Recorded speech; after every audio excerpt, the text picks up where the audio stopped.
I present to you Scaramouche.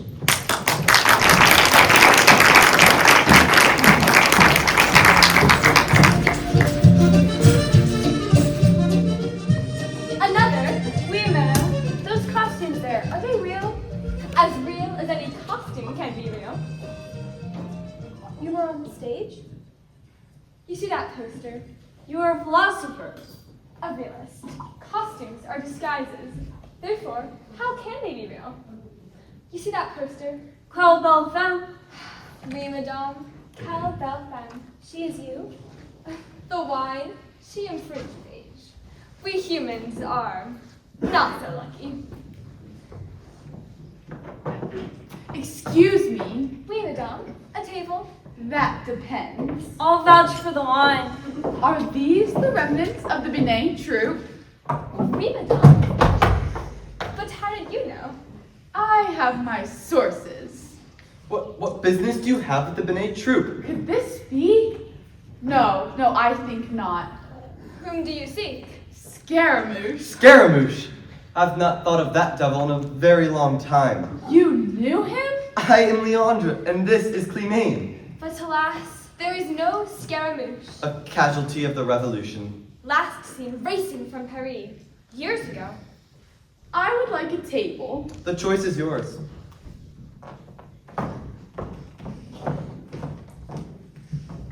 And on that recommendation, some wine. May I be so bold as to ask why you are looking for Scaramouche? I am writing a piece for Le Figaro. A woman? One of the benefits of all the bloodletting is that we, females, have improved our status slightly. Monsieur de Belleville, the editor, has often wondered about Scaramouche. What can you tell me? Where did he come from? What was he like? Where to begin? He was born with the gift of laughter, in the sense that the world was mad. And that is the only time you shall ever beat me at cards, Godfather. And what makes you think that, Andre Louis? Because I let you in. And you expect me to believe that, when I'm the best card player in all of Brittany? His very paternity was obscure. The simple country folk were not fooled when the unwedded Quentin de Kercadiou, Lord of Gavilac, fetched the infant from where no one knows. And then took care of the lad's rearing and education. His godson, he called Andre Louis. But everyone knew otherwise. However, a nobleman's indiscretion was, at the time, not open to public scrutiny, so the matter was all but forgotten. And now, Andre Louis, you're not such a scoundrel as to cheat at cards one way or another. You are a lawyer, sworn to uphold the law. Upon my honor. But I have also come to understand the human animal. Is that so? What do you understand about it? There are times when he likes to win. It's our nature to be free and victorious. You, my godson, are crazy. We're all crazy, Godfather. The whole world is completely insane. As long as you say it with a laugh, there's hope for you, my boy. But the insanity Andre spoke of was no laughing matter. He had come to Gavrillac laden with news of the political storms which were then gathering over France. And with his best friend, Philippe de Vimoran, he found matters even in the sleepy village to quicken their indignation. Andre, have you heard the news? Mabé, the peasant? Shot. He's dead. Just for taking a pheasant. It's a sorry state of affairs. Is that all you can say? The killer was the gamekeeper. Acting on direct orders from the Marquis de la Tour d'Azyr, as wicked a man as the devil ever welcomed into his service. Philippe, everybody knows the Marquis is a beast. So Mabé was a fool for stealing his pheasant. He should have stolen from somebody else. Is that all you can say? What more can I say? I'm a practical man. What more, you ask? I'm going to the Marquis himself to demand justice. You can't be serious, mon ami. It's strictly a question of game laws. And will those same game laws take care of Mabé's widow and children? That is the least our dear Marquis can do. Are you with me? Philippe, you don't have a leg to stand on. I have only the rights of all mankind. Andre, Uncle said I could find you out here. And with Philippe. How lucky can a girl get? Aline de Kercoudois was the niece of Andre's godfather. Who loved Andre and Philippe as brothers.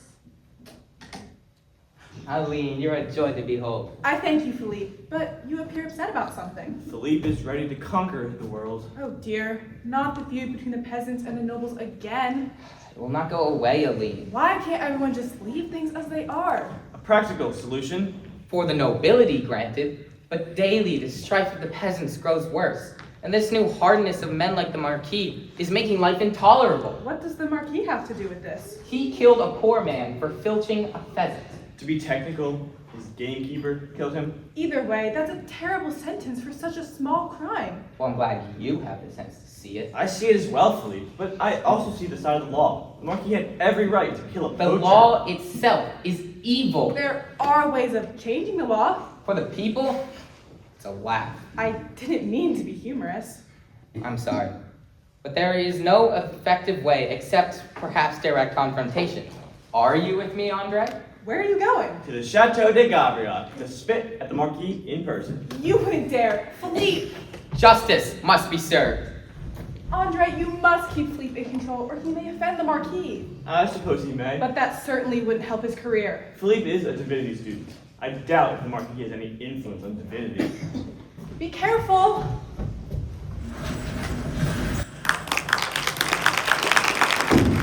At the Chateau de Gavrillac, Andre's godfather, Quentin de Kercoudois, enjoyed a game of cards with his late friend's son, the new Marquis de la Tour d'Azyr.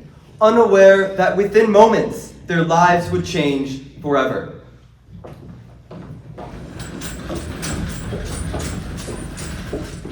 How your father loved to sit in this garden.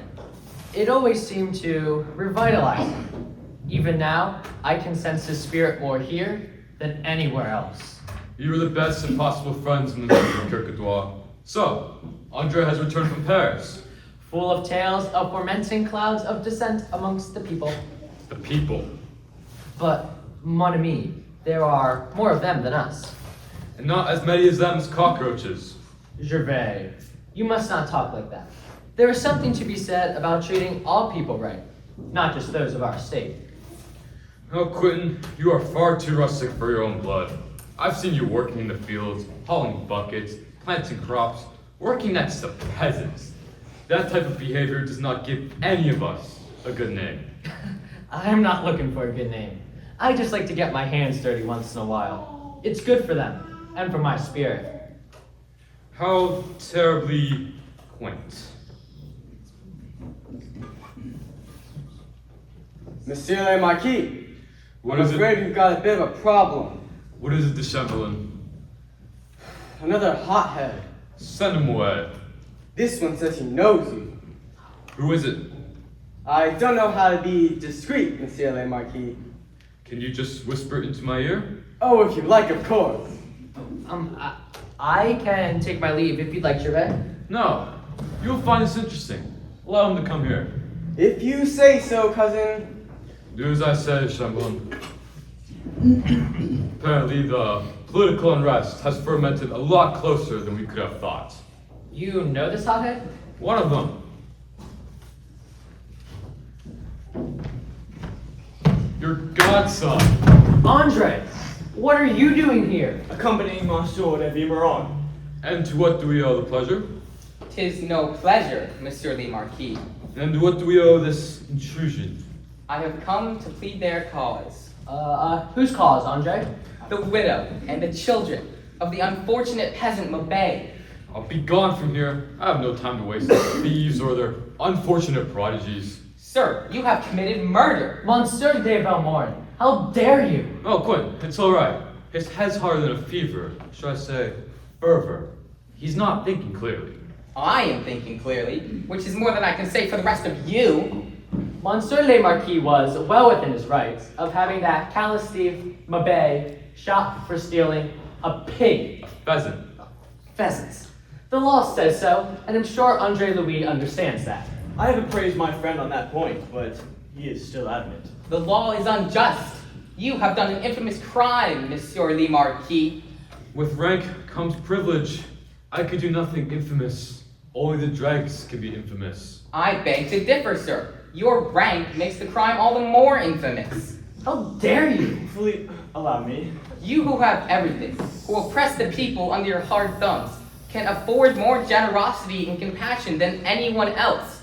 Therefore, when you fail to act with generosity and compassion for those less fortunate than you, the crime is all the more infamous than the petty dealings of the people ever could be. Bravo, Philippe. Bravo. You are quite the speaker, sir, but you fail to see the scope of the event. I have been pestered by poachers for the last several months. I've hoped that these lenient measures that I've put in place would bring an end to this activity, but these measures have failed. I've had to resort to more harsher extremes. And you see, my young friend, it isn't the poaching that annoys me so, but the contempt for my absolute and invaluable rights. This spirit of defiance in the air cannot be met with leniency, for leniency will only allow it to increase. It must be crushed soon, or all that I own will become prey to thousands or hundreds of thousands of Mabays. If you fail to understand this, I refer you to the game laws, sir. They are quite clear. Are there no other laws in the world aside from game laws? Have you ever heard of the laws of humanity? What do I have to do with the laws of humanity? Nothing, Monsieur le Marquis. That, alas, is too obvious. What do you mean? I hope that you will remember this on the day where you may wish to appeal to those laws of humanity which you now mock. Are you threatening me? Not a threat, but a warning. Deeds against God's creatures, and sneer as you will, they are indeed God's creatures, will not go unpunished. Will you laugh when God presents his reckoning to you for the blood and the plunder with which your hands are full? Monsieur! Easy, December. Andre, take your friend and leave this house at once. No, this boy amuses me. Amuses? Consider how you live, sir. You live by abuses. And consider the harvest that abuses must eventually bring. Revolutionist! How dare you stand there and spout this so-called intellectual gibberish? It is easy, sir, for your world is coming to an end. Your feudal grip on the poor is soon to dissolve. It will be your blood that avenges the suffering of the people. Who would have spoken thus if you were born a gentleman? I was born a gentleman. For my family is as old and my blood is as good as yours. Philippe, we must go. You've been deceived, I fear. Philippe! What do you mean deceived? Your sentiments betray your indiscretion, of which Madame, your mother, must have been guilty. You've realized what you've done, Monsieur. The inevitable must follow. My actions have merely cancelled the despicable affront to me. A blow has been struck. Never before has such a thing happened to Monsieur le Marquis, and it must be satisfied. But, sir, he wears no sword. Easily amended.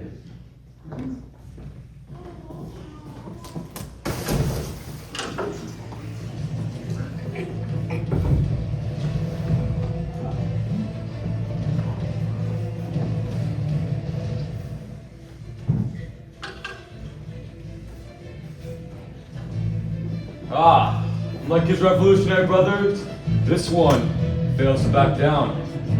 I would never back down from a coward like you. On guard! No!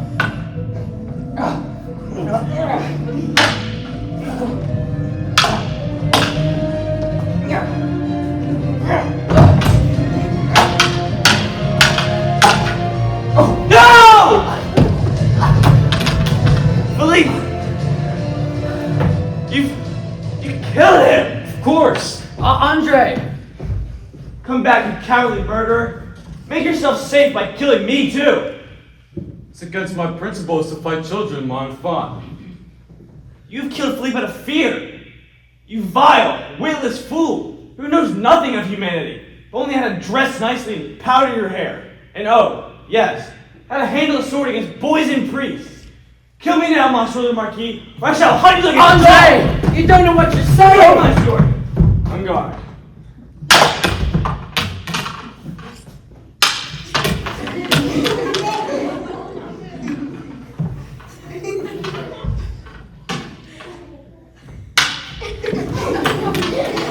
Do not attempt to defend your honor. Until you know how to handle a sword, monsieur. I shall hunt you like a dog. Till I find you, your blood will become my vengeance. Andre, come away at once! Your days are numbered! He is a fool, as his friend was. Pursue it no further. You silence the danger.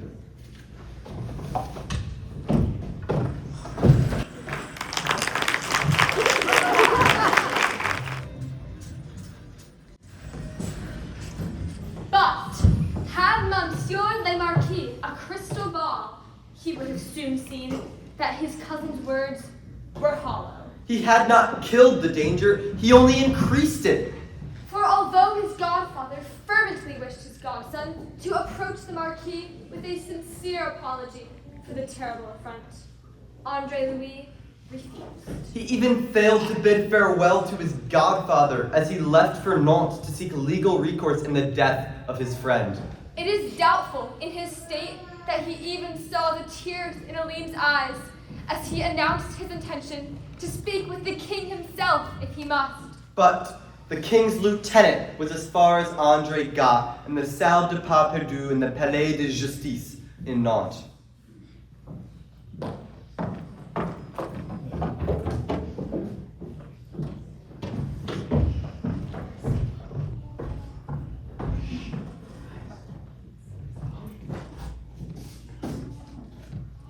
And who, sir, is the man that you charged with this murder? Monsieur le Marquis de la Tour d'Azir. Who? What impudence to come before me with such a charge against a gentleman of such eminence, and they call him a coward. I speak of him as a murderer, and I demand justice against him. Oh, you do? Do you? What next? Let me warn you, Andre Louis Moreau. It is not wise to make wild accusations against a nobleman. That in itself is a punishable offense. Now, in this matter of Navet, assuming your statement is true, the gamekeeper may have exceeded his duty, but by so little that it is hardly worth comment. The local courts must decide whether this gamekeeper is at fault. But it is for the assassination of Philippe de Vilmorin that I've come to seek justice. You said it was a duel! I said it was made to appear as a duel. Monsieur de Vilmorin has never fenced a day in his life. Monsieur le Marquis is known as an excellent swordsman. Is it a duel when only one combatant is armed in this fashion? One can make the same argument about every duel, sir. But such a case has been successfully argued, my lord. 10 years ago, in Dauphiny, in the case of Monsieur Givry, forced a duel upon Monsieur Saucheny and killed him. The court agreed that the duel had been unfair and hanged Monsieur de Givry. You suggest that the Monsieur le Marquis be hanged? Why not? He's not above the law. I suggest you get out of my office at once before I call a guard and have you arrested for making such preposterous accusations against one of the nobility. I demand an inquiry into the death of Philippe de Vilmorin. You demand? You think the king's justice is betrayed by the voice of an impudent lawyer? I warn you, sir, you keep a close guard over that tongue of yours, or you may soon regret its glibness. Get out! Where's the justice, sir? It is not for you or your kind.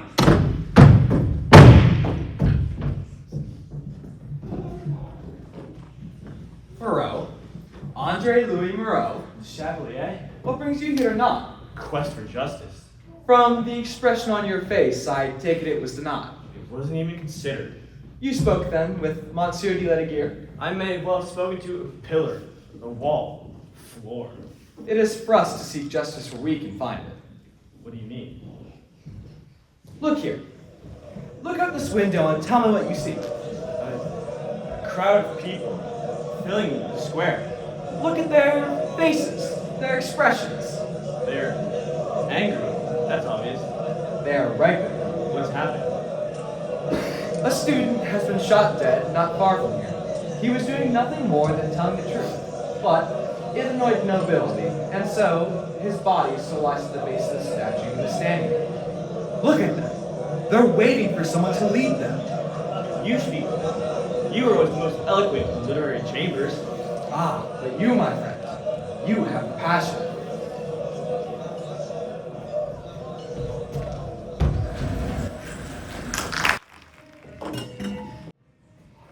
Andre Louis Moreau, filled with anger over the death of his friend and his subsequent failure to obtain justice, determined to pick up where Philippe had left off. He would use his gift of words to find the justice he had so rudely been denied. Andre burst forth from the Palais de Justice.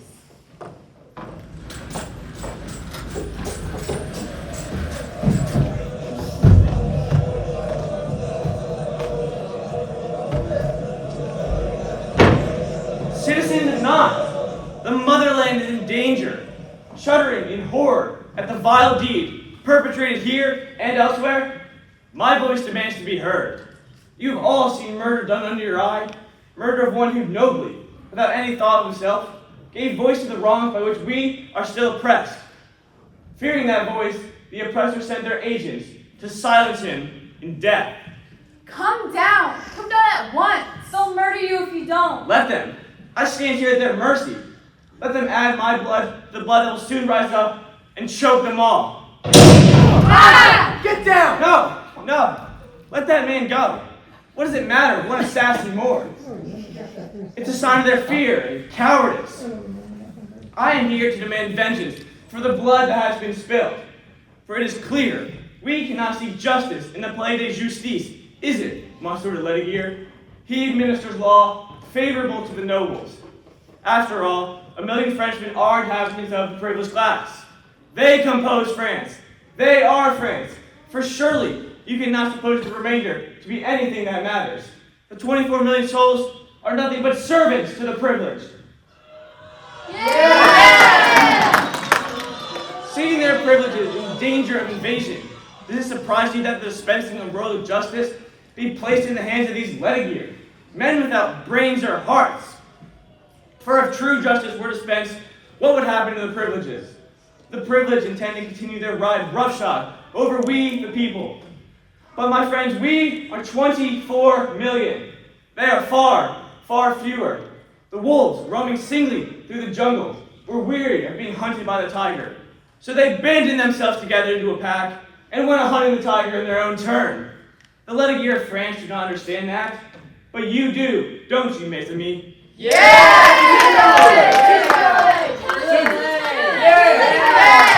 So do not despair. Your outrage have been heard, and in the end, the people will triumph.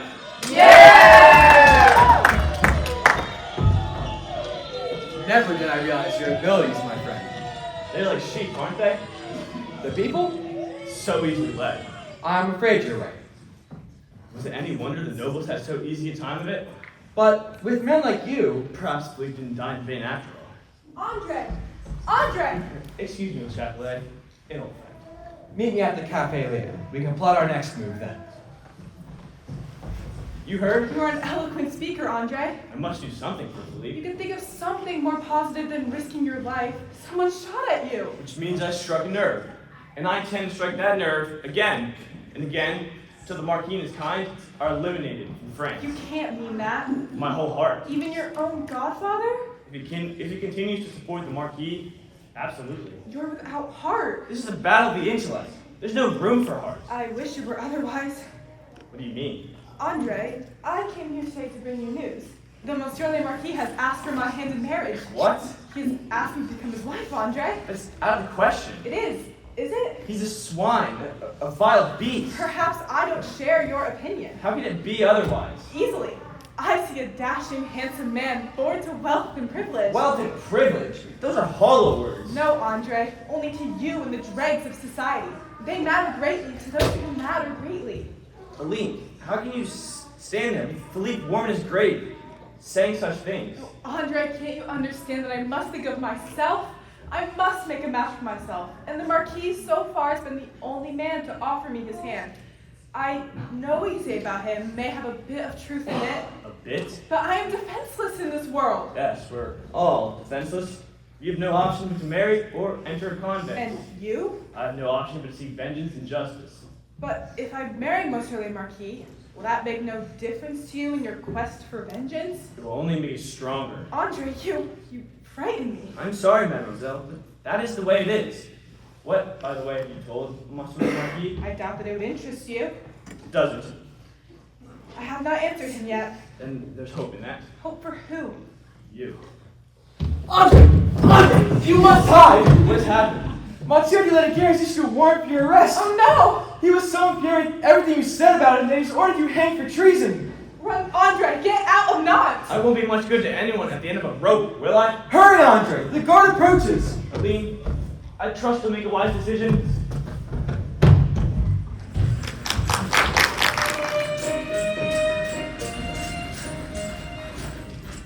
Andre ran through knots. And eluded the gendarmes who searched the streets for him. Needless to say, the king's lieutenant foamed with anger. They say he himself tied the noose that would hang Andre Louis Moreau. But our hero, true to his nature, Slipped quietly into the night and found refuge in a barn. where, at daybreak, He was rudely awakened from a sound sleep.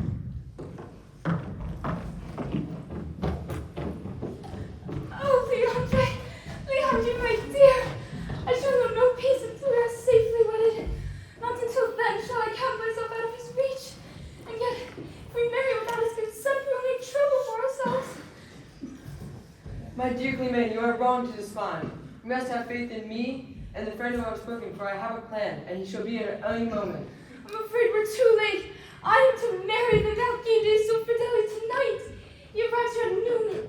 Oh, his very name burns my lips. Save me, Leandre. Save me. It shall never be. Never. Here comes my friend now. The time for action has arrived, and so has the Marquise. We must fly, Clement. Too late. Stay inside and leave me to this Marquis. I've had experience with this type before. Who are you? You've ruined everything. You eat! What is it? Why'd you stop? This idiot jumped off the roof. Just the wrong moment. It appeared to me to be the right moment, my dear, especially since your paramour here didn't seem to know how to handle this Marquis. I thank you, sir, for your very timely entrance. But we thank you to go elsewhere while we are rehearsing. Rehearsing, but of course, I thought your conversations a bit over-dramatic. Over dramatic. I thought we had caught the reality of the situation. Oh, wondrously. And It appears they fooled you, sir. I will never hesitate, however doubtful the situation, to lend a hand to a fair damsel in distress. You seem much like a gentleman, monsieur, with much experience. Slums about sleeping in barns. Alas, all the inns were full. So we found out as well. Perhaps you would care to join us for breakfast? Bread and cheese? 'Tis more than I have on my person. I can certainly contribute several sous to the kitty. You are a fine gentleman. From around here? Farther west, Gavriok. Do you know the place? We played the festival there a year ago. Not much interested in theater, those people. I was there with a cabbage and a tomato. Those boys were jealous, that's all. But I'm sure since that time, you have vastly improved in your performances. As I have just seen, I am just grateful I happened upon your barn rather than somebody else's. Oh, this isn't our barn. No? We have no barn, no house, not even a pot to call our own. The Benet troop travels. And all we possess, we keep in the wagons just outside. Then you are trespassing like me. Oh, I'm sure this is communal property. Communal? My dear woman, in France these days there is no such thing as communal property. All land belongs to the king, save what he bequeaths to the nobles. Who are all great supporters of the arts. And to kill trespassers as well as poachers. And then I told Marcus that I should let him kick him Still, trespassers! Ladies, please. No need to call the guard. There isn't. We mean no harm. Guard! Can you not recognize who stands before you? Why, now that I look at you... You do look a bit familiar. Oh, you're the ones wanted for burning the offices of the Secretary General. The People's Army! Guard! No! Stop trying to call the guards. This is not the People's Army. This is the Benet acting troupe. Acting? That's right. We've played in all the major cities of France. Perhaps you've seen the Slave of Paris. A barber of Lyon. The loves of Arlene. Well, now that you mention it. Oh yeah, we have been to a play before, at the festival in Gavrilac. Alas, we have never played there before. Well, that's good, because the players there weren't very good at all. We took cabbages and tomatoes and threw them at their faces. It was so much fun. Bread ladies and cheese? Oh no, we were on our way to collect eggs. And if we don't get back soon, Cook gets so angry. But if the guard finds you here, he'll shoot you. This is the property of the Marquis of Soussanant. Oh, we had no idea. We thought this was communal property. Whatever that is. The Marquis has ordered every trespasser to be shot. But he can't shoot us. We're the Benet Troop, on our way to Nantes to play the festival. Now, ladies, if you would be so kind as to not breathe a word of our indiscretion here, I shall give you 2 free tickets to the play we will be performing in Nantes. Free, you say? It won't cost us a sou. Just give those to the doorkeepers, and you needn't pay to sue to see Why the play. really? Free seats! Of course. Sir, we can hardly... Madame here is so thrilled to have you in the crowd. She wants to tell you to invite 2 friends, and they can also get in free. Mighty generous! Of course, we must be alive when we exit the Marquis de Soussanante's property. Of course. There's a road that way, and you can cut across the field into the woods. No one will find you in the woods, unless the dogs are out. The dogs? Yeah, and don't they have the biggest teeth you've ever seen? But this morning is their bath, so they'll be too wet to run very fast. Then we must take our leave. You to your eggs, and we to our travels. You'll have a bit of time before you fetch the eggs and get back. We wouldn't want anything to happen to any of you. We want to see that play! Au revoir, ladies. Aren't you just full of it? 4 free tickets? What were you thinking? Only have a good way to get us out of here before the guards of the Marquis descend upon us. They wouldn't shoot us, a poor group of actors. These days, they shoot us as soon as ask our names. You sir sound like you have experience. Indeed, I have. I am a lawyer, used to the plight of the common man, and I suggest we be on our way. We, sir?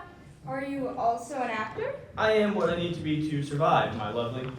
Fate has smiled upon us, Mama Benet. Perhaps she has. What are you thinking, madame? I am thinking he's the perfect Scaramouche. My thought exactly. Thin, wiry, a sly, sinister laugh, an affection for the chase, and a rowdy ability to disappear at a moment's notice, hiding the heart of a cow. Madame, I take offense. Don't! He's the charmer, the heart and soul of a good story. Scaramouche!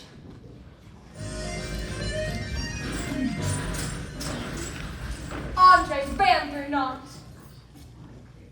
The Benet Troop arrived at Nantes the following day. And rode through the city in their brightly colored costumes. Come one, come all, they cried. Come see the heartless father. The troop set up their stage in the town square. Andre preferring to work in costume and makeup. The better to advertise the show, he said. But really to better disguise himself so no one would know he was Andre Louis Moreau, wanted for treason. It took courage to return to the city of his so-called crime. To walk openly, however disguised in this town square in which his crime had been committed. But then he was Scaramouche.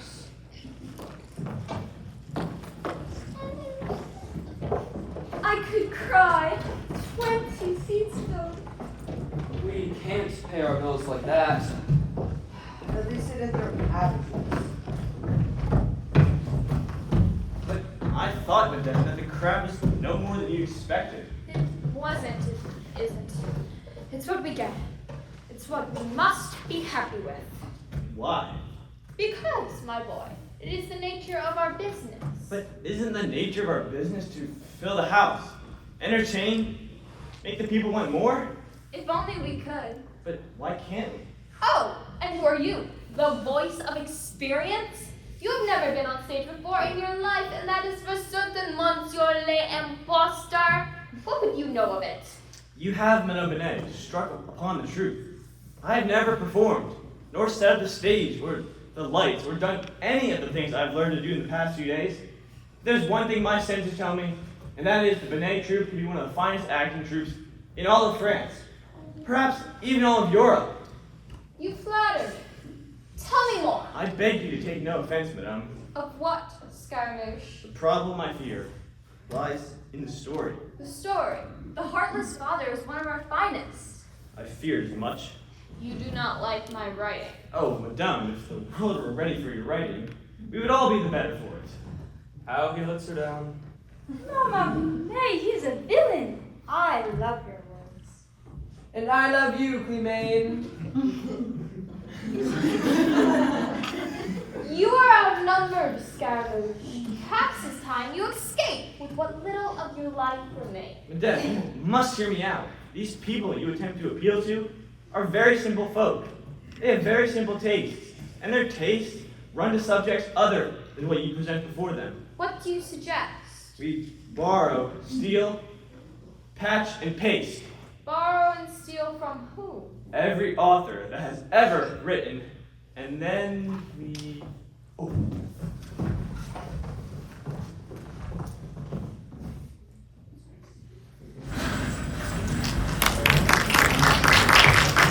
Now, mesdames et messieurs, the final act of Figaro Scaramouche.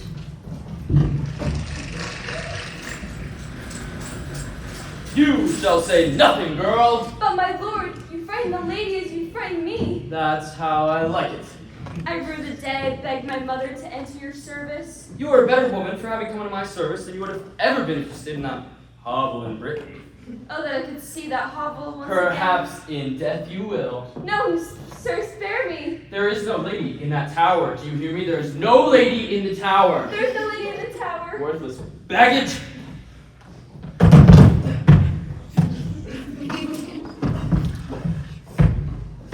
So, Marquis de Scabellion, we meet again, and I fear for the final time. The fool arrives on cue. Is this a new way to duel? You I'm fool! sorry, villain. Where is the lady? This is the only lady in my house. That, I fear, is no lady. Here now, what are you saying? The lady takes offense. Darn right I do. The nerve. We shall make quick work of this idiot. What do you intend, monsieur? Let's carry him to the sausage press. No! There's no lady in the tower. Grab his feet. Who's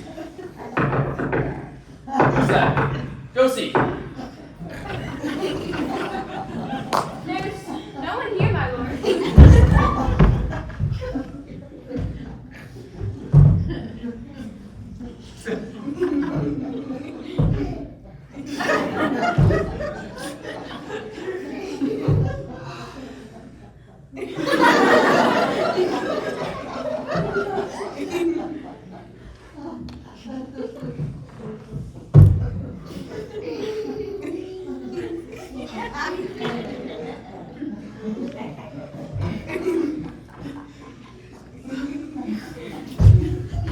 Oh, my lord! Your horse is set in, and this idiot's not even dead. The good lady Clemane is for me and me alone, you stupid servant girl. And remember, No lady upstairs. wait a minute. What have you done to yourself? You like it? You're not my servant girl. No kidding. You are. Scaramouche. And God, you black God. And God. What? I said, and God. You got me again.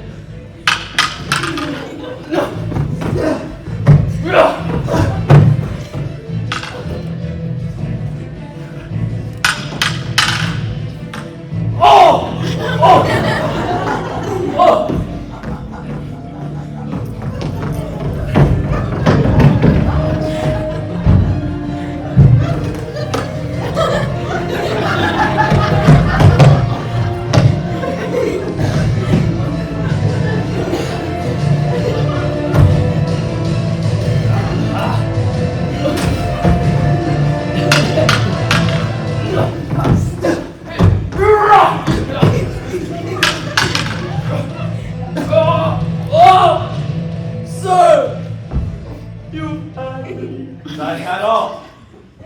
am, I detest her name, Scaramouche. Here now, what's this? Your master has met his match. I'm free. A lucky day, I'm free. And where's the lady? Oh, my lord, there's no lady in the tower. I'm free,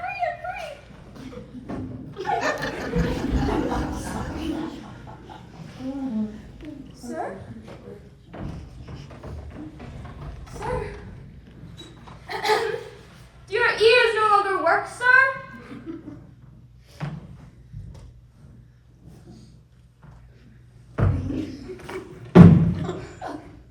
Fear nothing works any longer, sir. You're quite dead. Stone cold dead, as you should be. But where is my love, Figaro? Figaro!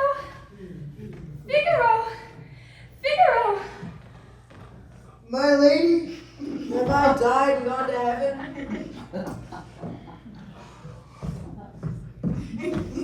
I fear this cannot be heaven, for my head hurts too much. Figaro, my love, you have killed the evil villain. I have?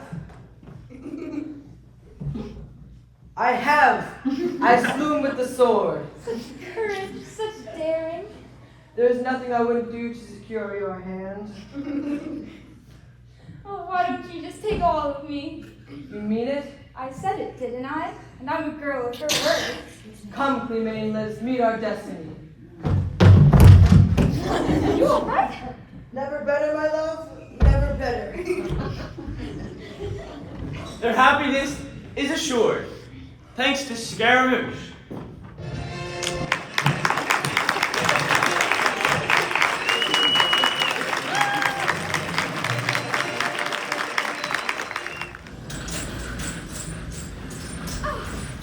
The audience was tossing coins over the stage. There were more! Thanks to Scaramouche. Thanks to the splendid performance of the Binet acting troupe. This is wonderful. Wonderful, we are the toast of nuns. Sir, you not want any more applause? It's loud and thunderous, isn't it? It's meant for you. No more than for you, truly beautiful, luminous child in distress. It's not all acting. What have you to be distressed about? Do you think this is a life for one such as me? You haven't seen what it can be like. Tell me one. When we reach Paris, and I can assure you we will, you'll find the rich and richer, toasting you each night, fawning over you, acquiescing to your every wish. Perhaps I don't want the rich and richer. Is that so? All I've ever wanted is for someone to sweep me away to Paris and to happiness. Who might this knight of shining armor be? You are too modest to even guess. You do me a tremendous honor, mademoiselle. You are all I've ever asked for. The first day in the barn, when you entered, and before I knew you were actors rehearsing a scene, I nearly leapt from my hiding spot and punched the honor in the nose for treating you so badly. I told myself I would die for such a creature. I would give life and limb if your evil father, the Marquis, attempted to stand between our love. Do you feel the same way? Now more than ever, Clemente.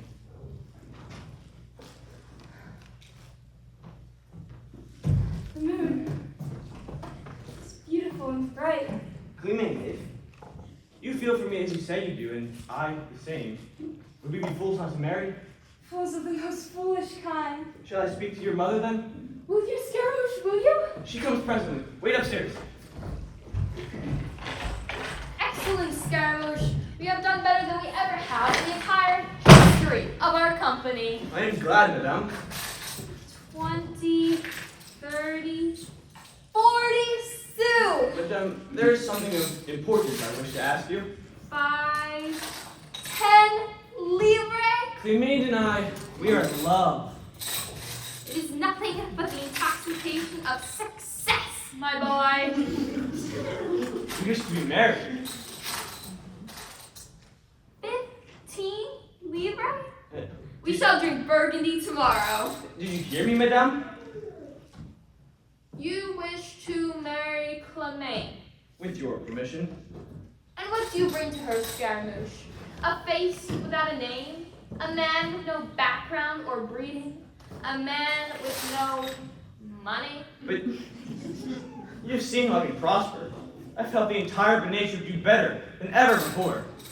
I have made this truth what it is. Of course, madame, but you must acknowledge my contributions. Granted, but now that we are successful, there will be a chance for Clemaine to meet men of breeding, men of stature, men who can give her more than words. I resent the implication, madame. Do you think I want my daughter, my only child, to live a life like this? I want for Clemaine what all mothers want.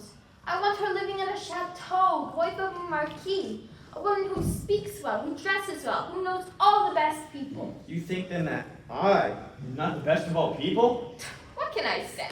You are Scaramouche, a rascal, a dark-humored rascal who runs away at the first sign of serious trouble. Perhaps, madame. But we do intend to marry, with or without your permission. 15 livres.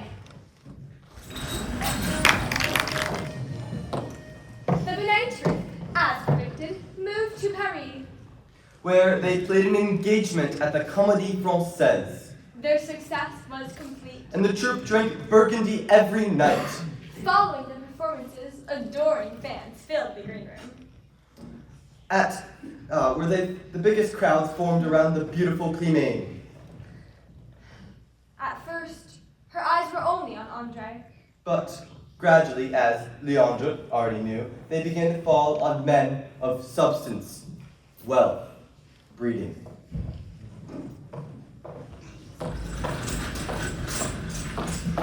Clemaine!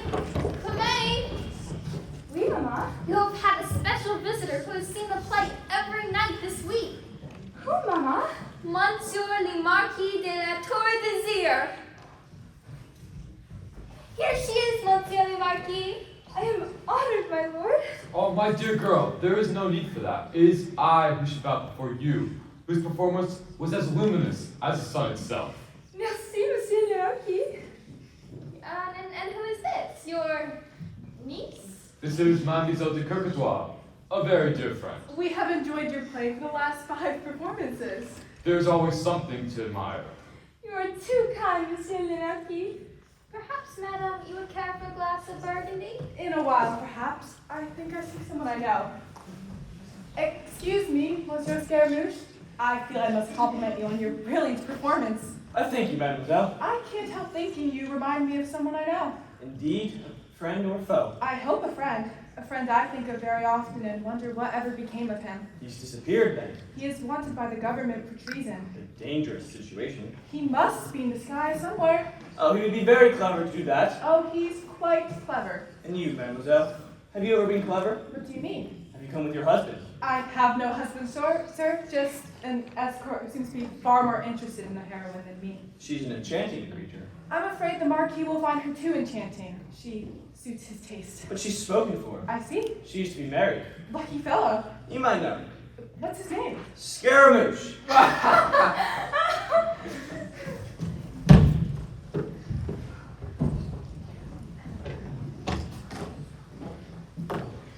The crowds would gradually disperse. Into the cool Paris evenings to visit the cafes. Perhaps the dance halls, where they would linger till dawn. After a third visit from Monsieur le Marquis, Climene had fallen under his spell.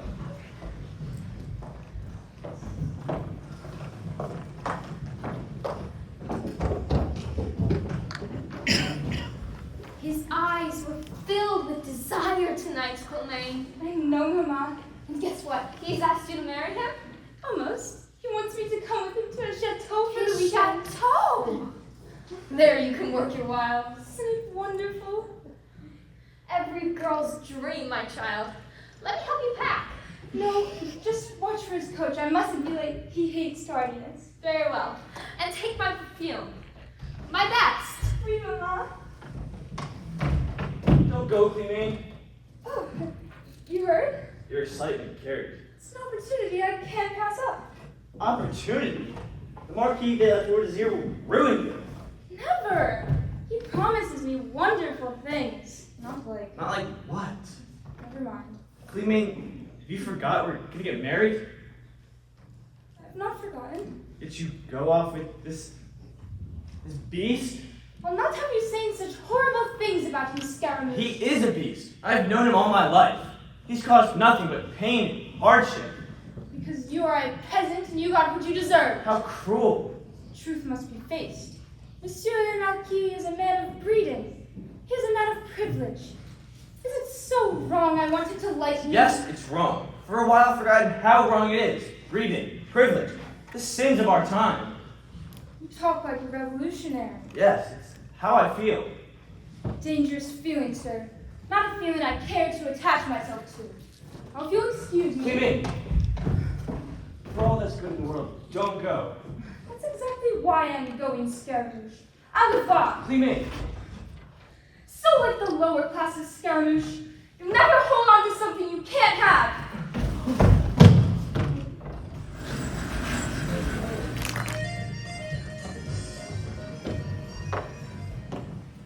Through the weekend, the tension among the Benet troop escalated as each hour passed.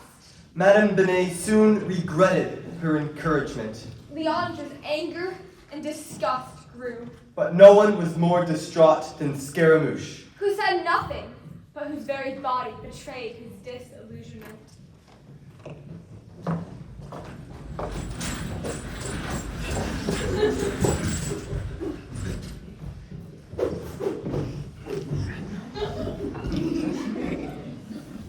Will you stop that infernal sword play, Scaramouche? How can Scaramouche become the finest swordsman in all of France without practice, madame? This is make-believe, a play. There is no need for such realism. Too much realism, and someone might get hurt, like him. That's the idea.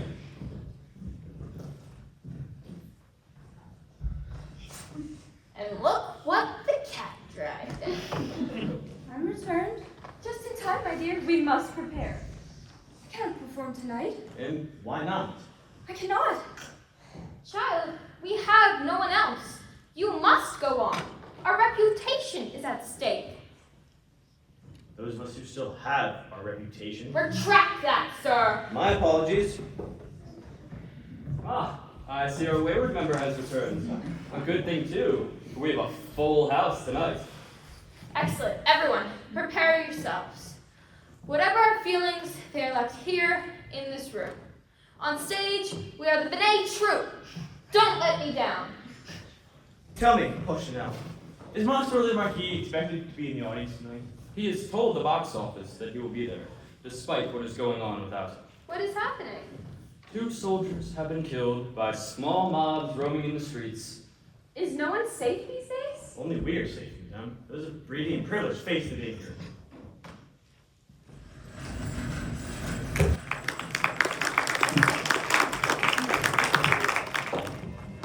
That evening, the curtain went up to a full house.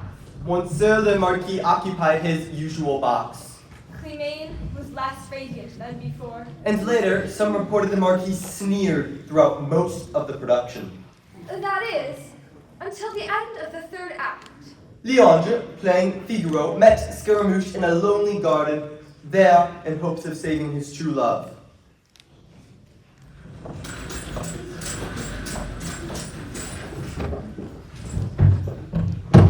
Scaramouche! Scaramouche! You called, my good clumsy man? Please, Scaramouche, no jokes tonight. My mission is serious. As is mine. I must find a way to the Marquis de Scapnelion. Why? Because he is the most detestable of men. You need not go that far to find the most detestable of men. But I must save my dear Clemente from his clutches. I fear you are too late. I am? She's no longer in his clutches. She is not?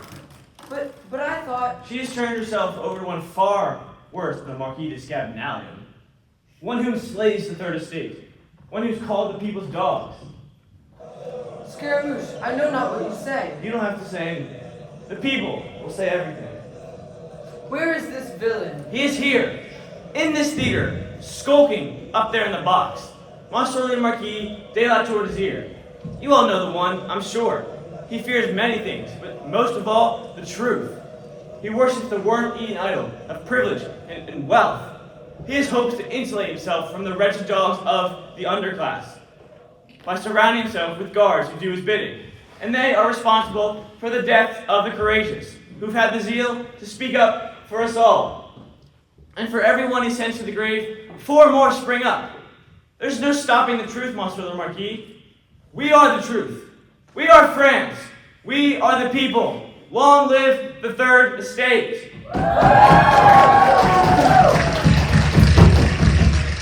Yes, my friend yonder.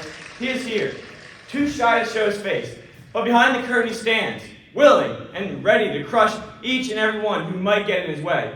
His destruction must be complete. He and so many like him who have done nothing to deserve the privilege they demand other than being born must be eradicated like so many ants underfoot. To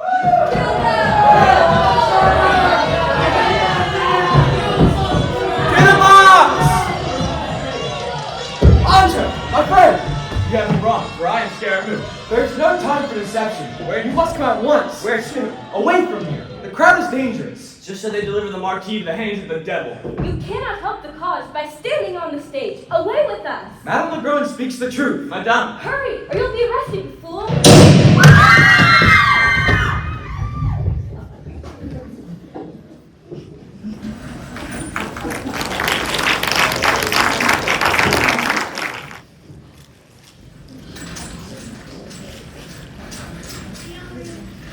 The riot at the Comédie Française did not die down for some time afterwards.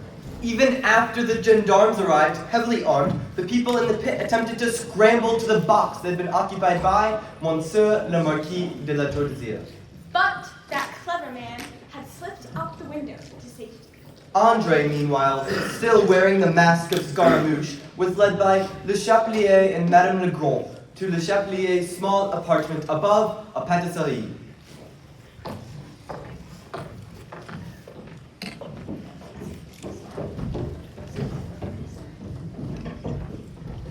You'll be safe here. This is the neighborhood of the people. As if anywhere is safe in this wretched city. You two have not been properly introduced. Madame Legrand, my dear friend from law school, Andre Louis Moreau. Better known as Scaramouche. Enchanté, madame. Andre here has been hiding out since an incident in Nantes where he so inspired the people that they eventually found Letiguier and made quick work of him. You hid to save your own neck. Those who drop their swords and run away live to fight another day. Would all men be such cowards? Andre, Madame Legrand is the wife Was the wife.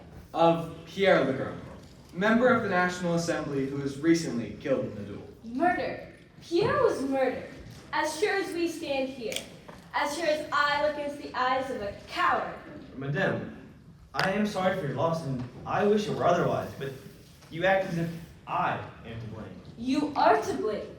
You and all the rest who preach rebellion and stir up the emotions of the people and the hatred against the First Estate. And then go into hiding to allow things to work themselves out. Pierre was a man of true courage. He put a face to his words as he stood in the assembly and was not afraid to point his finger at the First Estate and say, I accuse you. And the results were satisfactory to you, madame? I see what you mean, Le Chapelier. A glib tongue, a sardonic wit, an injured foot, all hiding a coward's hide. The Chapelier says such things? I have never called you a coward, Andre, and I never will. No point in putting a name on it. I thank you, my friend, for escorting me out of the theater, but I really must be going. Where will you go? Anywhere the insults are a bit more inviting. I am sorry, Andre, and I feel certain that Madame Legrand is only speaking out of her grief. My grief. Sacre bleu. My grief. My poor Pierre. Such a fool. He was no fool, madame. He fell into their trap. They are more used to trickery than we are. But for my sake, why didn't you see it coming? Why? Le Chapelier, it appears you are about to drag me to Madame's grief. Perhaps if you told me what happened? You're all right, Andre. We need your help.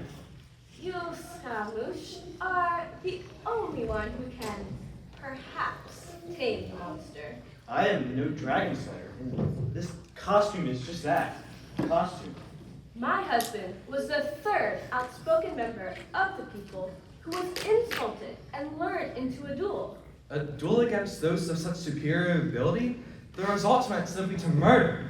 But they are protected by their wretched king. The law proclaims that death in a duel is a mere accident, but these are no accidents. Monsieur le Marquis de la Tour d'Azur murdered Pierre. Monsieur le Marquis? I thought that would interest you. But perhaps he was disposed of tonight. It was my hope. To let others do what you want to do? Madame Legrand knows about Philippe. Your words tonight rang true. They were fine words, and the result, a symphony of anger.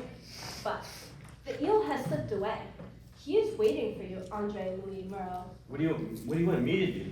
Hide in an alley and attack him from behind? No assassinations. We do not want the people being blamed for murder. But your role of Scaramouche has provided you with a great deal of practice. You are an excellent swordsman. I can hold my own. Exactly. Men like Pierre Legrand could not. And so our plan is simple. You fill the seat of my husband in the assembly, and one by one, draw the privileged into their own trap. Provoke them to insult you, and then you'll duel. You kill your opponents. You wish me to turn the tables on them. Exactly. And if I lose? Don't lose. Their swords are sharp and swift. I told you he would not help Le Chapelier. Andre, you cannot return to that theater. You cannot show yourself as Scaramouche again. But he's dead, isn't he? And what of Andre Louis Moreau, the man wanted for treason and not? The fact that you become a member of the assembly washes away those charges. You are no longer a traitor, but a patriot. It is your chance, Scaramouche, to run headlong into something instead of away from it. Marquis de la Tour d'Azur destroyed me more than once. He killed my friend. He ruined a woman I loved. And he lingers in the shadows, preying on my dear Aline. He has killed, plundered, and belittled those who have upheld him. He must die. Oui, mon ami, I shall join you in the assembly, and their insults shall turn into their death sentences.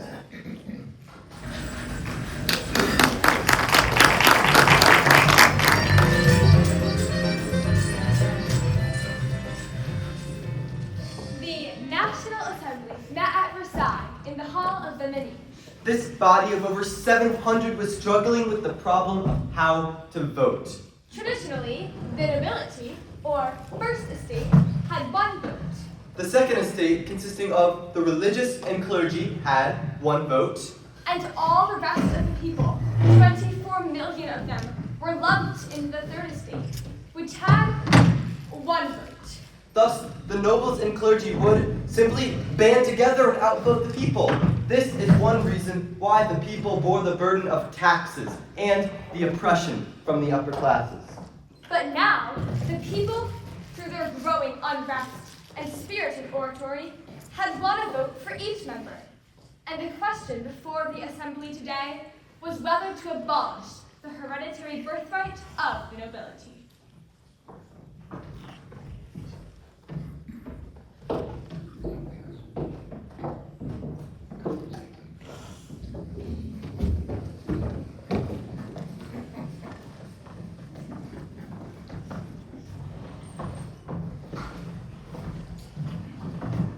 And so, my friends among the people, and my friends among the nobility, allow me to introduce to you Monsieur Andre Louis Moreau, Deputy Suppleant Vice Pierre Legrand, deceased for Ancenis in the department of Loire.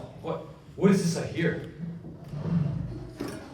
I stand before you as a deputy suppliant to fill the place of one who was murdered 3 days ago. Curse you, Moreau. Monsieur le President, it appears some of the nobility do not like my words. But then they are notorious for not liking the truth. How dare you? I heard, Monsieur le Marquis, that you barely escaped with your life the other night at the Comédie Française. That must have been a comedy indeed. This is not a theater. No, Monsieur. It is becoming a hunting ground for bullies with swords. Monsieur le President, members of the Assembly, the man I replaced, Pierre Legrand, was a man of singular nobility of mind. A selfless, dutiful, zealous man, inflamed by the high purpose of doing his duty by his electors and by the Assembly. He possessed what his opponents called a dangerous, gift of eloquence. Do you, sir, intend to give a funeral oration of the Grand, and may we get to the business of this assembly? You all know how Legrone died. To refer to his death at all requires courage. I do not pretend that I have the strength, courage, or wisdom of Legrone, but with every ounce of strength in my body, I will carry on instead. And should any man insult me or the people, I will gladly meet Legrone's fate again and again, until the third estate is free from the tyranny of the nobility.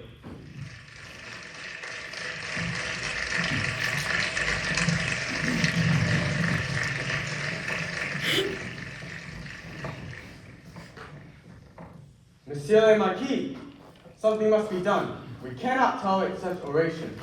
They've all gone to the same school, I mean. Allow me then to end his school career. This one has become a dwarf. As was his friend, Philippe de Moron. No, this one's more dangerous. They make plans, Monsieur le Marquis. Nobility by birth is at stake. One swift cycle of a pen, and it's gone, and all privilege with it. This cannot be happening. What world do we live in that such rabble should share the same equality as us? Excuse me, monsieur. You are addressing me? Nobody else just pushed me. Pushed you? My dear sir, I was only attempting to pass. There was more than enough room without pushing me. I resent the implication, sir. I demand that you apologize. My friend here was only trying to pass. He pushed Monsieur Morel. I saw it.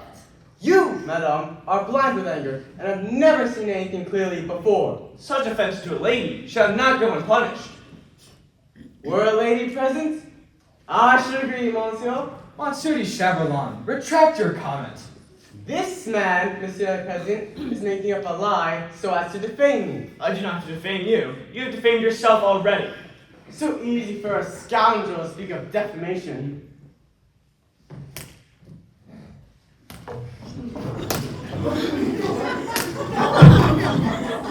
You heard the Chamberlain?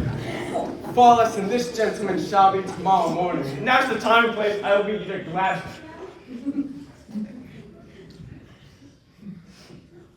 In the bois at 9. My pleasure. He shall be a thorn in your side no longer, Monsieur le Marquis.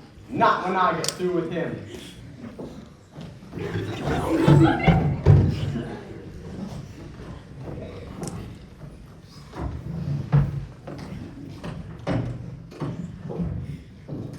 After a sound night of sleep, Andre rose the following morning.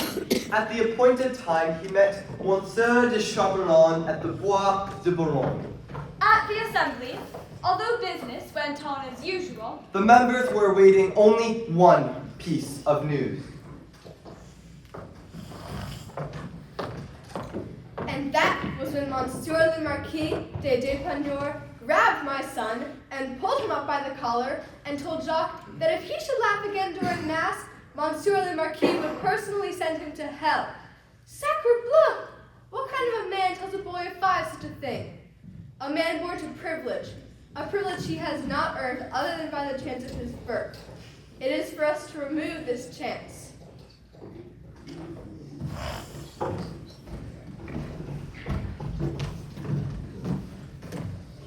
Members of the Assembly, my excuse for my late arrival.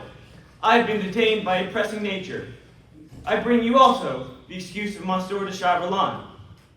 He, unfortunately, will be permanently absent from this assembly in the future.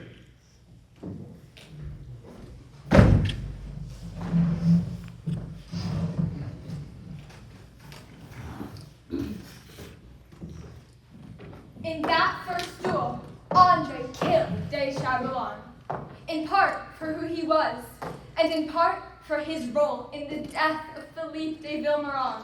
3 more duels followed, none ending in death, but long convalescences for Andre's opponents. True to form, Scaramouche escaped without a scratch, and his annoying announcements at the assembly each morning angered the Marquis de la Tour d'Azur to a frenzy.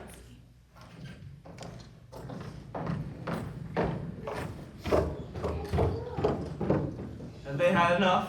Of you, certainly. Pierre is avenged, but you, Monsieur Moreau, have a price on your head. There's nothing new in that, and it matters less and less. The crowds roaming the streets are not looking for the Moreaus of the world. They want only what we all want, an end to the nobility. A vote is upon us soon. But even with the vote, will they relinquish what they have so long held? If they do not relinquish their lands and chateaux, then they will be taken from them. And perhaps life itself. Dadgummit, was that my betrothed enough that he still preys on Aline? Andre, be careful. Ah, Monsieur Moreau, you're acquainted with Mademoiselle de Kercoudois. Aline, what are you doing here? I see you've given up the stage. Me? On stage? Where did you ever get such ideas? From Scaramouche. You have been confused with someone else. Perhaps I have. Andre Louis Moreau has never faltered in his affection for you. But you have faltered in your affection for Mademoiselle's station of life. I bear no affection for anyone's station in life. Only their being, sir. Ah, of course. We're all soon to be self-made. We are all soon to be born of a clean slate that we alone must run. You understand the concept, Monsieur le Marquis. As silly as it is. But we shouldn't quarrel about such trifles. Trifles? How is your wife, Andre? I'm sorry, but you are mistaken. I have no wife. But I thought you and Clément Binet, the star of the Comédie Française. I'm afraid there were complications. I'm sure Monsieur le Marquis can fill you in on the details. Sir, I have asked again for Mademoiselle de Kercoudois to be my wife. Ah, then you certainly must get the facts straight of what went on between he and Mademoiselle Binet. I don't understand. I think you do. Sir, retract that insult. I only meant that I believe Aline fully understands what went on between you and Clément Binet. That insult was to myself. I had no intention of insulting you, sir. Only speaking the truth. What went on between you and Clément Binet, Monsieur le Marquis? Absolutely nothing of importance. You may wish to verify that with Clément Binet. Nothing of importance, sir. You take me for a fool? No, but I do expect you to understand how things are in our station of life. Perhaps you better explain how things are. This is not the time or place. I brought you here to see the fine work being done on behalf of the people, not to be embarrassed by something I'm hardly ashamed of. I see the crowds roaming the streets, the people out of work, the anger and hatred in their eyes. I don't see any fine work except here where these mirrored walls do nothing but reflect the faded glory. This scoundrel has poisoned your mind. It may surprise you, Monsieur le Marquis, that I have a mind of my own and is immune from the poison of others. Yes, this is a scoundrel, a coward in love and perhaps in war, but he believes honestly in the people, and I do not doubt for a moment that he speaks the truth. You, sir, are evil. At least I'm not an assassin. I, an assassin. Philippe de Vimeron, Pierre Legrand, they attest to the fact. It was they who challenged me. Goaded into their challenges so you can easily slaughter them and shut them up. Oh, so be careful. Oh, I don't fear you. You only choose to insult the weak and inexperienced. The sheep you can lead to slaughter easily. You would never challenge your equal. You are too much a coward for that. 9 o'clock tomorrow in the Bois.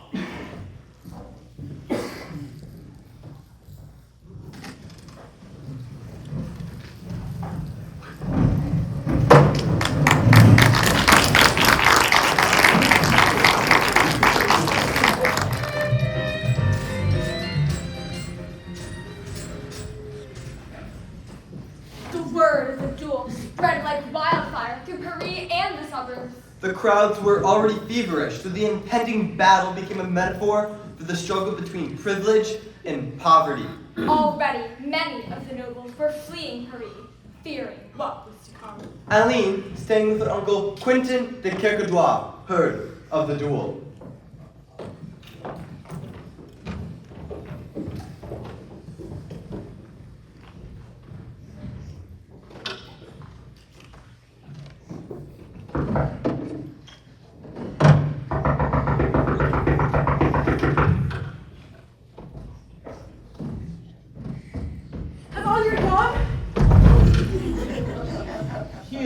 Still getting dressed. Only he would sleep well on such a night. Is it quiet in the city? A few roving bands of peasants, a few gunshots. We have made our point, I think. I thought I heard voices. Andre, how calm you are. I'm not easy to serve. It's a vanity of mine. Oh, Andre, this meeting must not take place. Do you know a good reason why it should not? Perhaps he's consented to marry them. No, never. I realized that yesterday. I can't throw myself away in a match to please my uncle or anyone else. I can only marry for love. I'm glad to hear that. But that is no reason to stop this meeting. You might be killed. You think I'm that easily frightened? You're truly mad. Monsieur le Marquis is the finest swordsman in all of France. I suspect he is overrated. Here, mademoiselle. If you please. Quentin de Courbevoie. Please deliver that to my godfather. It will provide him with some comfort. I hope so. Please, Andre, don't do this. For too long I failed to act upon my oath. I swore vengeance for Philippe de Vimeron. I will have it this morning. Forgive the intrusion, Andre, but we must be going or we shall be too late. Andre, no. Have you pleaded so with Monsieur le Marquis? I have. But he refuses to relent? And I have no choice.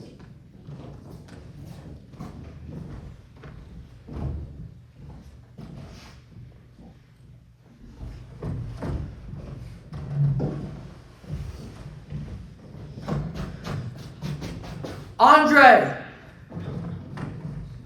Andre! Monsieur? Oh, Aline, where is Andre? He has left for the Bois. Then you must stop him. I've tried to no avail. Then you must try again. Oh, this foolishness.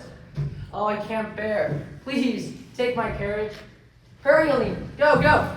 There's no time to waste.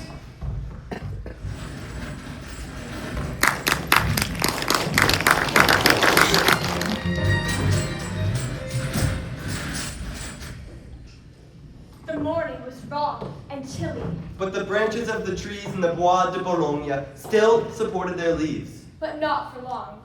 Fall was upon them. The season where everything dies.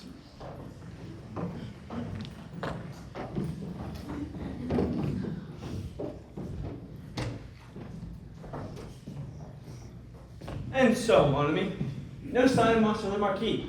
Perhaps he's taking Scaramouche's way out. It is not in the nature of a villain to run, Andre.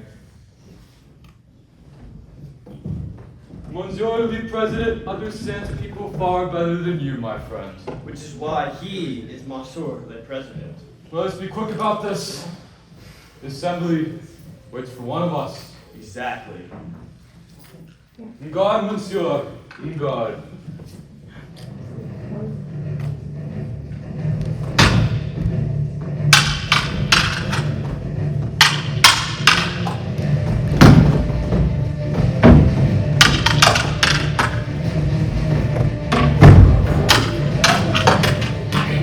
Come, my man. Might have run through an uncovered man.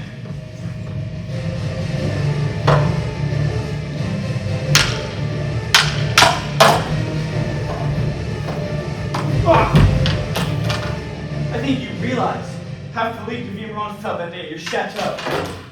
And now for your end. No. No, your end is in your fear. In your look just now. It's over for you, is it not, Monsieur le Marquis? You are no worse, you're no better than any of us, and far worse than many. And you know it. Your heart, Monsieur le Marquis. What's nothing but a scratch? Andre? Monsieur le Marquis. Aline, go fetch her some water now. Mademoiselle de Courbevoie is overwhelmed with relief. Aline appears to be more overwhelmed by the sight of Monsieur le Marquis' wound than any other concern. Andre, surely you No, don't. one of me. She may deny privilege, but she faced the sight of losing it. Why didn't I kill you?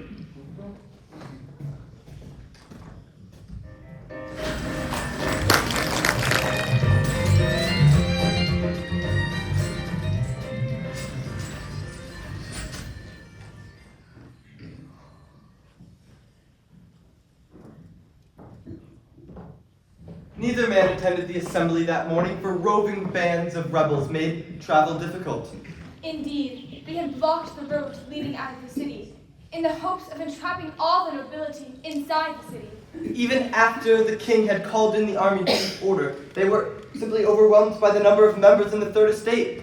As the soldiers extinguished one fiery band of rebels, another sprang up in a different part of the city. Conscience led Andre to the apartment of his godfather, whom he knew would be fearful. And in grave danger.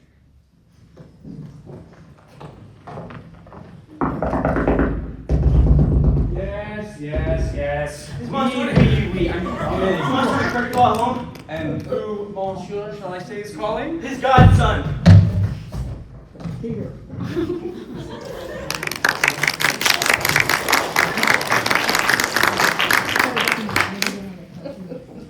You see what your rabble has led to? Godfather, it's good to see you two. I'm sorry, Andre. My heart leapt for joy when I learned of the outcome of your affair at the Bois this morning. But now these thugs are tearing up the city. It was inevitable. It is lawlessness. You cannot keep a dog in a cage, unfed, unwatered, and expect when the cage is open, it will saunter out like a lover on a picnic.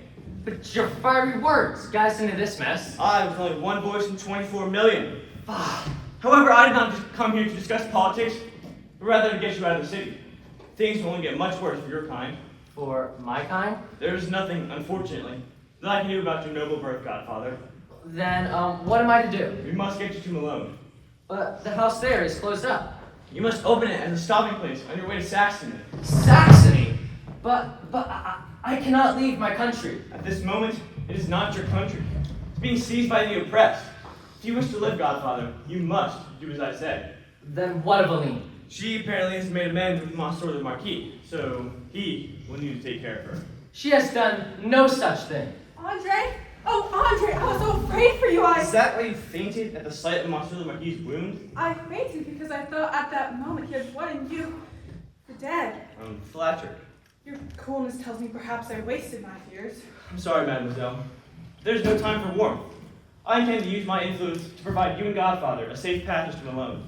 The roads out of the city are closed? But without passage, no one can leave Paris. But they're destroying the city. Precisely. Then, hurry, Aline. We must pack what few things we can. There's no time to pack, Godfather. We are all in danger, and my coming here has placed me in jeopardy. My connections to you and my helping you and Aline will be viewed as treason, and they'll be right. Treason to help one's family, those ones you have loved and depended upon since birth? I'm sorry, Godfather, but sentimentality has been swept away. Like it was this morning at the Bois. What are you talking about? You could have easily killed the Marquis this morning. Why didn't you? He killed your best friend. You vowed revenge. I know. I should have let his blood wash the roots of the trees. I should have slit him in every direction. But you did not. Too long I've played the role of Scaramouche. So very good at running. I was a coward. And I shall regret my failure as long as I live. But let me tell you this. Justice will be done to that man. He'll die as thousands of others like him shall die. Wait, you must help me. Uncle, who's knocking? An old friend. This looks like no friend of ours. He dresses in rags and smells of cheap wine. He begs for our help. Are you a friend of ours? You and your madness. Once the mass of all my eyes can see, and almost beg a corner in your cellar be hidden from rabid dogs. What makes you think you'd even get a corner? Andre. We are leaving from Paris, Monsieur le Marquis. So you'll have to find another sewer to crawl into. No, Andre. I must beg you to help the Marquis out of the city with us. You jest, Uncle.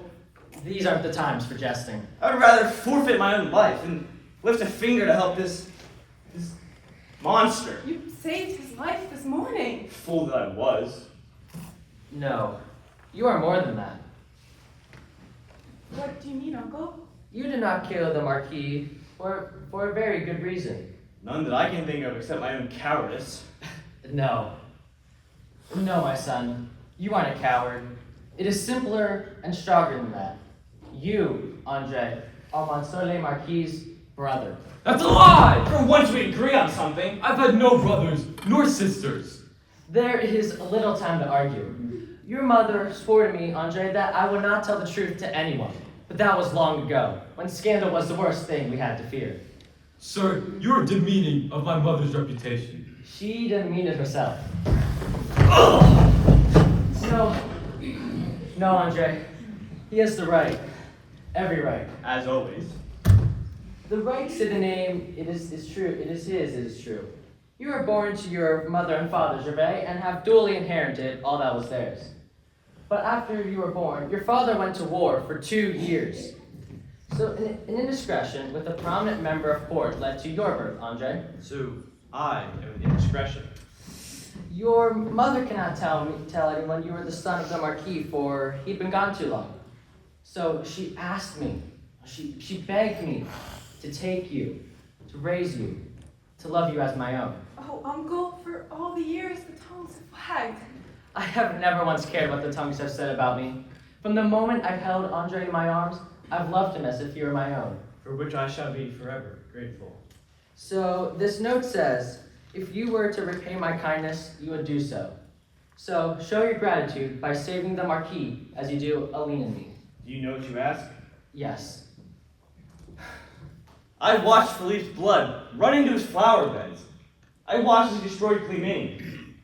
And I've seen how he pursued Aline with nothing but his position. But Andre, it is over now. Position is gone, and Philippe is avenged with the shot of every peasant in the street. Please, Andre, do not do this for Gervais. And for whom? Myself? Born to the very privilege I have so long denounced. No, Andre, do it for me, and all that is right. For all that's right, I shall kill him here and now. He is your brother. You share the same blood.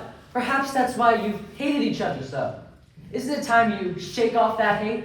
Perhaps it's time to shake off everything. If you will get me out of the city, I promise you, you will never see me again. None of us? None of you. All right. Godfather, we must use the cart. Can it be ready quickly? The servants have fled, so I shall attend to it myself.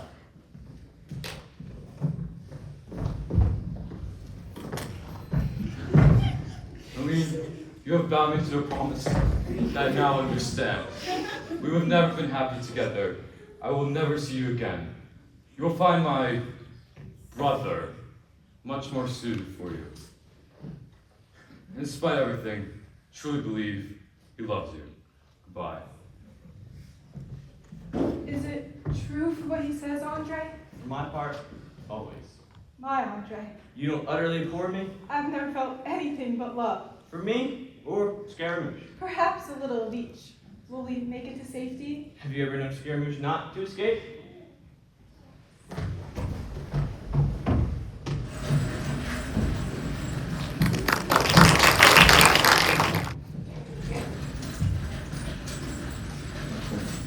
And that was the last of Scaramouche. Monsieur le Marquis was spotted some years later in the service of the King of Austria. Quentin de Kercadrois made it to Saxony, where he was safe from the growing reign of terror. As for us, Climene and I cast our fortunes at this cafe, following the fracas at the Comédie Française. It's been a match made in heaven. Or at least on the stage.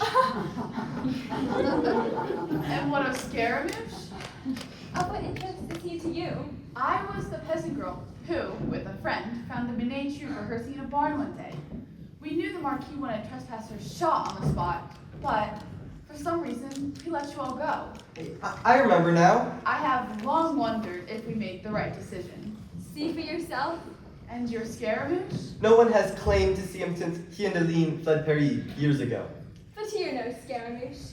He could be just around the corner, ready to laugh and then escape into the night. For no one catches Scaramouche!